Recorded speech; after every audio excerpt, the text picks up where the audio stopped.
இப்போ நீங்கள் பார்த்துட்டு இருக்கிறது மகாராஜா கம்பெனியோட சபுப்ரி போர்டு. கனெக்ஷன்ஸ் ரொம்ப ஈஸி.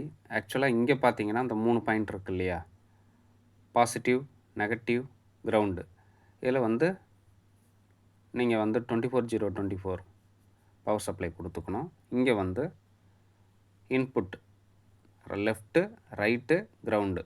இது சப்புப்ரின்றதுனால லெஃப்ட்டையும் ரைட்டையும் வந்து ஒரு பீஸ் ஒயரை எடுத்து ஷார்ட் பண்ணிவிட்டு கிரவுண்டை கொடுத்துக்கணும்.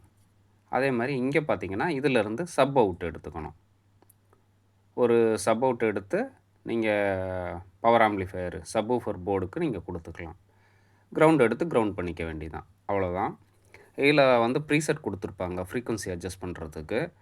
இப்போ ஃப்ரீக்குவன்சி அட்ஜஸ்ட் பண்ணுறதுல எல்லோரும் எப்படி அப்படின்னு கேட்டுட்ருக்கீங்க. ரொம்ப ஈஸி தான் அது. எல்லா சப்புப்ரியும் வந்து 80 ஹெர்ட்ஸ்க்கு வந்து டியூன் பண்ணியிருப்பாங்க சப்வூஃபர் மேனுஃபேக்சர். அதாவது சப்புப்ரி மேனுஃபேக்சர் பண்ணுற எல்லா கம்பெனி போர்டுலேயும் பார்த்தீங்கன்னா 80 ஹெர்ட்ஸ் வரைக்கும் கிடைக்கிற மாதிரி உங்களுக்கு வந்து போர்டு மேனுஃபேக்சர் பண்ணியிருப்பாங்க. அதில் வந்து நீங்கள் எப்படி கண்டுபிடிக்கிறது அப்படின்னா, அந்த ப்ரீசெட் பாதியில் வச்சிங்கன்னா 40, ஃபுல்லாக வச்சிங்கன்னா 80. அதாவது சிலர் வந்து 20 ஹெர்ட்ஸ்லேருந்து கொடுத்துருப்பாங்க, சிலர் 25லேருந்து கொடுத்துருப்பாங்க, சிலர் 30லேருந்து கொடுத்துருப்பாங்க. மேக்ஸிமம் வந்து 80 ஹெர்ட்ஸில் கட் ஆஃப் ஆகிற மாதிரி ப்ரீசெட் கொடுத்துருப்பாங்க. ஃபுல்லாக வச்சிங்கன்னா 80 ஹெர்ட்ஸு, அதை நீங்கள் பாதியாக வச்சிங்கன்னா 40 ஹெர்ட்ஸு குறைச்சி, அதுலேயே உங்களுக்கே தெரியும் இல்லையா?